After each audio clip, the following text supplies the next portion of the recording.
الف channel special transmission. ہمارا آپ سے وعدہ ہے کہ ہمارے پاس ملک پاکستان کا ایسا کوئی ستارہ نہیں ہے جو نہیں آئے گا ہماری اس انجمن کو سجانے کے لیے. اب ہماری جو مہمان شخصیت ہمارے ساتھ ہیں جن سے ہم گفتگو کو آگے بڑھائیں گے. آپ نے بہت سے فنکار ایسے دیکھے ہیں جن کو ورثے میں دولت ملتی ہے، لیکن یہ وہ فنکار ہے جس کو ورثے میں سر ملے ہیں، سروں میں گھلا ہوا فنکار. ایسا خوبصورت فنکار کہ جب آپ ان کی باتیں سنیں گے تو آپ کو یہ احساس ہو جائے گا کہ وہ فنکاری تو جانتے ہیں، گلوکاری تو جانتے ہیں، لیکن ان کو بات کرنے کا سلیقہ بھی ہے. ایک بڑے باپ کا بڑا بیٹا، دنیائے موسیقی کے افق پر چمکتا ہوا ایک روشن ستارہ. جی ہاں، ہمارے ساتھ موجود ہیں ندیم عباس لونے والا. السلام علیکم. وعلیکم السلام. اتنا خوبصورت انٹروڈکشن آپ نے کروایا، اب میں تھوڑا سا سوچ سمجھ کے بولوں گا. جی اٹس فری فال، آپ جیسے چاہیں بولیں، کیونکہ جب انسان کو سر کی پہچان ہوتی ہے، لےکاری اس کے اندر ہوتی ہے اور یہ چیزیں ورثے میں ملی ہوں تو میرا نہیں خیال کہ اس کو اتنا محتاط ہونا چاہیے. بالکل ایسا ہی ہے. میں سب سے پہلے تو الف کی جتنی ٹیم ہے اور جتنی ان کی مینجمنٹ ہے، میں سب کو مبارکباد دینا چاہوں گا، اور میری طرف سے بہت ساری بیسٹ وشز اور دعائیں. ویلکم کرتے ہیں میڈیا کی اس دنیا میں ایک اور خوبصورت کیمرہ کو، اور میں یہ خواہش کروں گا کہ اس کیمرے سے ہمیں وہ دکھایا جائے گا جو جس کی ملک کو ضرورت ہے، جس کی ہمیں ضرورت ہے، اور اس کیمرے کی آنکھ وہ دیکھے گی کہ جو دکھنا چاہیے. اور میری بہت ساری دعائیں اگین اس ٹیم کے لیے، اللہ تعالیٰ ان کو کامیاب کرے اور یہ ہمارے ملک کے لیے وہ کام کریں کہ جس کی شاید ہمارے کیمروں کو، ہمارے ذہنوں کو، ہمارے ضمیروں کو اس کی ضرورت ہے. بے شک. چونکہ ہمارے چینل کا نام ہے الف، تو ہم الف سے ہی آغاز کرتے ہیں. تو آپ کی زندگی بھی تو الف سے شروع ہوئی. اس کائنات کو اگر دیکھا جائے تو الف سے شروع ہوتی ہے، کیونکہ تصوف میں الف کا بڑا مقام رہا ہے. اور اگر ہم بابا بلے شاہ جی کی ایک کافی، ابھی آپ نے نام لیا تو میرے ایسے ذہن میں آئی ہے، وہ ہے کہ علم و بس کریں ہو یار اکو الف تیرے درکار. تو اگر یہ دیکھیں تو یعنی دنیا کا پہلا سبق بھی الف ہے، اور جو ہم پڑھتے ہیں الف بے سے جیسے شروع ہوتا ہے، ہماری تعلیم کا آغاز الف سے شروع ہوتا ہے، اور اللہ کا آغاز الف سے شروع ہوتا ہے. تو وہ جو الف ہے اس میں کئی رمزیں ہیں، اس میں کئی بہت کچھ ہے، یعنی اگر اس میں سمیٹیں تو کائنات کا ایک راز بھی ہے. تو اس لیے الف یعنی بڑا خوبصورت نام ہے. مجھے بہت اچھا لگا کہ یعنی یہ ایک اس میں تصوفانہ ایک رنگ ہے، جس میں یعنی ایک تعلیم کا عنصر بھی ہے، اور اس میں یعنی تعلیم کے ساتھ تصوف کا ایک رنگ بھی ہے، اس میں وہ ایک روحانیت بھی ہے. بے شک. خواتین و حضرات، ندیم عباس سے گفتگو جاری ہے. ہم اب ان سے یہ پوچھنا چاہتے ہیں کہ ان کی زندگی میں الف نے کیا کردار ادا کیا ہے. میرے کہنے سے مراد یہ ہے کہ آپ کی زندگی کا الف کیا ہے، کہاں سے شروع ہوئی کہانی اور کہاں تک پہنچی ہے. میری زندگی کا الف اللہ تعالیٰ والا ہے. بے شک. جو میرے فادر ہیں، اور میں ہمیشہ یہ کہتا ہوں کہ بہت کبھی کوئی خوش نصیبی، کیونکہ انسان یہ ایک واحد ایک چیز ہے کہ آپ بائی چوائس دنیا میں نہیں آتے ہیں. کہاں آنا ہے، کس کے گھر آنا ہے، کیا بننا ہے، کون سی فیملی میں آنا ہے. تو میں خدا کا کروڑوں شکر ادا کرتا ہوں کہ اس نے مجھے ایک ایسے انسان کے گھر پیدا کیا کہ جو آرٹسٹ تو یعنی بہت کمال کے تھے، لیکن وہ انسان بھی اتنے ہی بڑے تھے. اور وہ الف مجھے ہمیشہ میرے دل میں رہتی ہیں، کیونکہ میرے والد کا نام الف سے شروع ہوتا ہے. تو یہ الف ہی میری یعنی ابتدا ہے، کیونکہ میں نے ان کو دیکھا جو لوگوں نے جس طرح سے ان کو پیار کیا، اور محبت اور عقیدت کی حد تک کسی فنکار سے اس طرح محبت میں نے کم دیکھی. اور وہ پھر میرے اندر وہ شوق پیدا ہوا کہ میں اپنے والد کو جس مقام پہ دیکھتا ہوں کہ کبھی کوئی ایسا وقت آئے کہ اولاد ہونے کی حیثیت سے کہ میں وہ محبت کنٹینیو کر پاؤں. اور شوبز میں اور سر کی دنیا میں بھی میری محنت اور میری جو اسٹرگل تھی وہ شاید اسی وجہ سے تھی کہ میں اپنے والد کے اس انداز کو، اس محبت کو میں کنٹینیو کرنا چاہتا تھا کہ وہ محبت جو انہوں نے حاصل کی وہ اس کا رابطہ نہ ٹوٹے. ارے واہ. وہ کہیں تک، وہ جہاں تک میری بساط اور میری اوقات ہے کہ وہ میں اس کو لے کے چلوں. ندیم عباس صاحب ہمیں یہ بتائیے کہ اس فن کی آبیاری کے لیے کتنی محنت درکار؟ گاڈ گفٹڈ ہوتا ہے آرٹسٹ. ہم سنتے ہیں یہ بڑا جملہ عام ہے کہ یہ خدا داد صلاحیت ہے. اور پھر جس انگ کو ہم لوگ ریپرزینٹ کرتے ہیں یعنی وہ فوک میوزک ہے. فوک میوزک کی کسی نے پوچھا کہ فوک میوزک کسے کہتے ہیں، یہ کیا ہوتا ہے، تو اس کو میں اگر اس کو ایک لائن میں اگر میں اسے بتاؤں تو آپ نے کبھی دیکھا ہوگا کہ کسی دیوار کے اندر ایک درخت نکلا ہوتا ہے جس کو کبھی کسی نے وہاں بیج نہیں ڈالا ہوتا، اور وہ خود رو اللہ اس کو پانی دیتا ہے، اللہ ہی اس کو وہ بیج روکتا ہے وہاں پہ. اکثر پیپل کے ہم نے دیکھے ہیں وہ دیواروں میں سے نکلے ہوتے ہیں درخت، نہ ان کی کوئی آبیاری کرتا ہے نہ ان کی کوئی دیکھ بھال کرتا ہے، وہ خود رو نکلتے ہیں. اور وہ فوک میوزک ہے کہ جو نیچر کا میوزک ہے، جس کی کوئی آبیاری نہیں، جس کا کوئی رائٹر نہیں ہوتا، جس کا کوئی کمپوزر نہیں ہوتا. وہ فیل کے ساتھ اگر آپ خوش ہیں، خوشیوں کا دن ہے، تو وہ خوشیوں کے جو گیت ہوتے ہیں وہ اندر سے نکلتے ہیں. یعنی اچھے وقتوں میں تو اندر سے نکلتے تھے.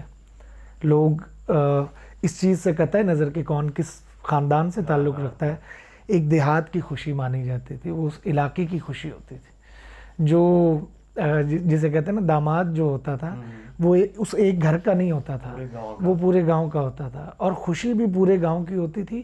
اور اگر افسردگی ہے تو وہ بھی پورے گاؤں کی ہوتی. اگر ایک گھر چولہا نہیں جلتا تھا تو سب خاموش رہتے تھے، تمام چولہے ٹھنڈے رہتے تھے. تو اب یعنی یہ ہے ہمارے فوک کی بیوٹی، اور اس کی جو تاثیر میں نے دیکھی ہے اور میں نے محسوس کی ہے ان کمپوزیشنز میں، ان گیتوں کے ان لفظوں میں کہ جس میں محبت اور جس میں عاجزی اور جس میں یونٹی ہوتی تھی. کہ ہمارا جو پرانا فوک میوزک ہے وہ بھی کورس کی شکل میں ہوتا تھا، یعنی 8-10 لوگ، یا وہ بنتے بعض دفعہ پورا گاؤں گاتا تھا. وہ جو ساؤنڈ بنتی ہے اور وہ اصل میں کنٹریبیوشن ہوتا تھا ایک دوسرے کا. اور شاید اب وہ آوازیں بند ہو گئی ہیں. اب لوگوں کے گلوں میں خراشیں اتنی ہیں اور لوگوں کے گلوں میں اتنی ایگو ہے کہ وہ کسی کی آواز کے ساتھ ہم آواز ہونا نہیں چاہتے. ارے کتنی تلخ بات ہے، لیکن انہوں نے کتنی خوبصورتی سے کہہ دی ہے. اور مجھے سعد اللہ شاہ یاد آ گئے کہ اے سعد، فن یہی ہے کہ کہہ جائے آدمی مشکل ترین بات بڑی سادگی کے ساتھ. آپ نے اتنی سادگی سے اتنا بڑا المیہ جو ہے اس کو بیان کر دیا ہے. بہرحال ہم بالکل اس کو ابھی ڈسکس نہیں کرتے ہیں، چونکہ ہم نے فوکس کرنا ہے الف پر. ہم الف کے بارے میں زیادہ بات اس لیے کر رہے ہیں کیونکہ ہر کسی کی زندگی الف سے ہی شروع ہوتی ہے، اور الف جب تک پکا نہیں ہوتا میرا نہیں خیال کہ انسان کو اگلی جانب جانا چاہیے. آپ نے اپنے ابا سے ماشاءاللہ اتنی چیزیں سیکھیں. الف سے ادب بھی تو بنتا ہے، تو ذرا وہ ادب و آداب کی دنیا میں ہمیں لے کر الف سے جیسے ہم بات کر رہے تھے کہ ادب والوں کے لیے تو الف سے ادب آتا ہے اس کے اندر. اور جس فن سے ہم لوگ منسلک ہیں، یا یعنی ہم نے یہ دیکھا ہے کیونکہ ہمارا بیک گراؤنڈ جو ہے وہ دیہاتوں کا ہے، اور دیہات میں ہم نے یہ دیکھا ہے کہ جو ایک اسکول ٹیچر ہوتے تھے، لوگ ان کے گھٹنوں کو، ان کے پیروں کو ہاتھ لگاتے تھے اس دور میں. شاید یہ آج کے اس پڑھے لکھے معاشرے میں اور اس بہت باعلم دنیا کے اندر شاید یہ ادب و آداب اساتذہ کے نہ ہوں. اور پھر اس کے بعد پھر ہم نے دیکھا، یعنی ہم سے مطلب بچوں نے، مطلب یہ کوئی میں وہ لکھنؤ والا ہم نہیں ہے، ہم سے مطلب میں سب کی بات کرتا ہوں، اپنے جو میرے ساتھ وابستہ تھے لوگ، کہ وہ جو الف کا جو ادب کا سلسلہ ہے، موسیقی کے اگر ہم دیکھیں، اگر آپ کا اتفاق ہوا ہو کبھی، آج بھی دیکھتے ہیں کہ اساتذہ کو بہت ادب دیا جاتا ہے، بہت احترام دیا جاتا تھا. ہم لوگ یعنی ہمارے پہ فرض تھا کہ ادب یعنی والدین کا، والد ان کا، یعنی جو آپ کا بیہیویئر اپنے یا عزت اور مقام جو آپ کے دل میں والد کے لیے ہے، استاد کے لیے بھی وہی ہونا چاہیے. اور جس نظر سے آپ یعنی اپنے والد کو ادب سے دیکھ رہے ہیں، اسی ادب سے آپ اپنے استاد کو بھی دیکھتے تھے. تو یہ ہمیں یعنی سکھائی گئی تھی یہ چیز.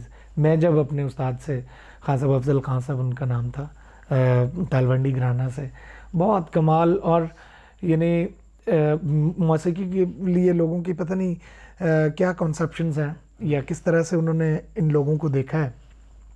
لیکن کیونکہ میں تھوڑا سا زمانہ بھی دیکھتا ہوں اور میں وہ بھی دیکھتا ہوں کہ دنیا کیسا دیکھتی ہے، لوگوں کو آبزرو کیسے کرتے ہیں لوگ. لیکن میں نے جو میرے اندر جن اساتذہ سے میں ملا، انکلوڈنگ میرے والد، اور پھر وہ اساتذہ جن کے وہ شاگرد تھے، اور پھر وہ کہ جن کا مجھے شاگرد کیا گیا، تو ان اساتذہ کو دیکھ کے موسیقی کا اور ایک جسے کہہ لیں کہ ایک اخلاقی میرے اندر وہ بڑی منزل ہو گئی اس کی. میرے اندر اس کام کی قدر مزید بڑھی، شخصیت کی قدر بڑھی کہ وہ ادب احترام، کہ وہ تہجد گزار تھے.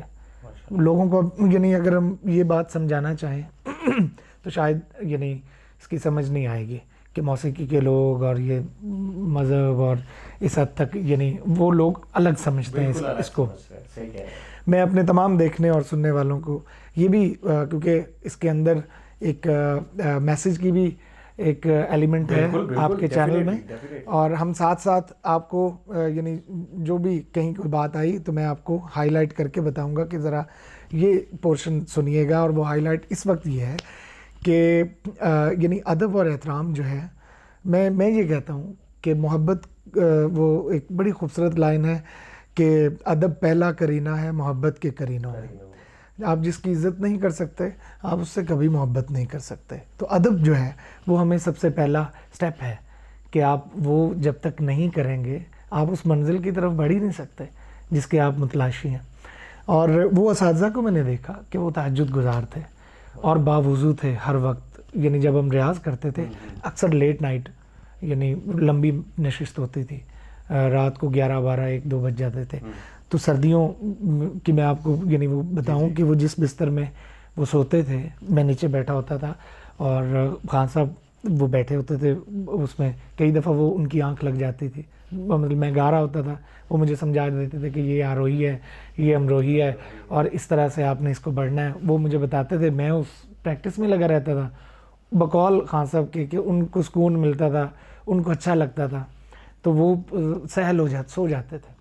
تو جب وہ سونا تو ایک دم اٹھنا، اب مجھے اجازت ملتی تو میں جاتا یا وہ سیشن ختم کرتا.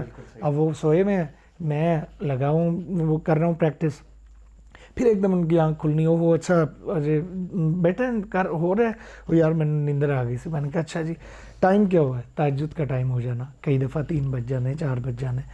تو میں نے دیکھا کہ وہ وہیں پہ، اچھا انہوں نے پوچھنا تہجد ہو گئی؟ میں نے کہا جی ہو گئی.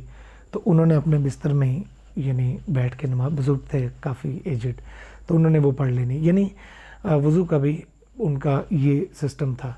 تو کبھی کسی کو کسی پتہ نہیں کون کس حال میں پھر رہا ہوتا ہے، کون کس رنگ میں پھر رہا ہوتا ہے، اور اس کو آپ اس کے پروفیشن سے، اس کی شخصیت سے، اس کے لباس سے آپ اس کو کوئی حتمی فیصلہ نہ دے دیں کہ یہ کون ہے، یہ کیا ہے.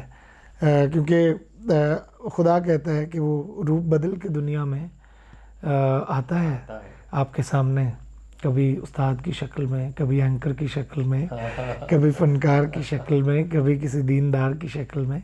تو وہ تو روپ بدل کے آتا رہتا ہے. اور آپ کیونکہ آزمائش کی دنیا نا یہ. خدا ایسے احساس کا نام ہے، رہے سامنے اور دکھائی نہ دے.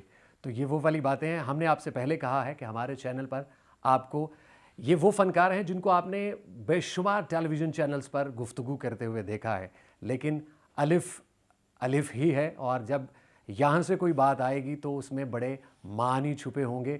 ہم تعلیم اور تربیت دونوں کا جو ایک حسین امتزاج ہے اس کو ساتھ لے کر چل رہے ہیں. میں نے آپ سے پہلے کہا تھا کہ اتنی سلیقہ شعاری آپ نے بہت کم فنکار دیکھے ہوں گے. وہ اپنے کام میں بہت پختہ ہوتے ہیں اور ان کی ریاضت کا ایک ثمر ہوتا ہے کہ ہم ان کے سروں میں بہہ جایا کرتے ہیں. لیکن ندیم عباس جس روانی اور جس مٹھاس کے ساتھ بولتے ہیں، دل چاہتا ہے گائیکی کیا، انسان ان کی باتیں ہی سنتا چلا جائے. لیکن ایسا بالکل نہیں ہو سکتا. I can understand. اس وقت آپ کا جو چہرہ ہے میں اسے فیل کر سکتا ہوں، اور آپ کا دل چاہ رہا ہے کہ ہم ایک سروں میں گندھے ہوئے شخص کے پاس بیٹھے ہوں اور ہم اس سے کچھ سنے. نہ ہو نہیں سکتا.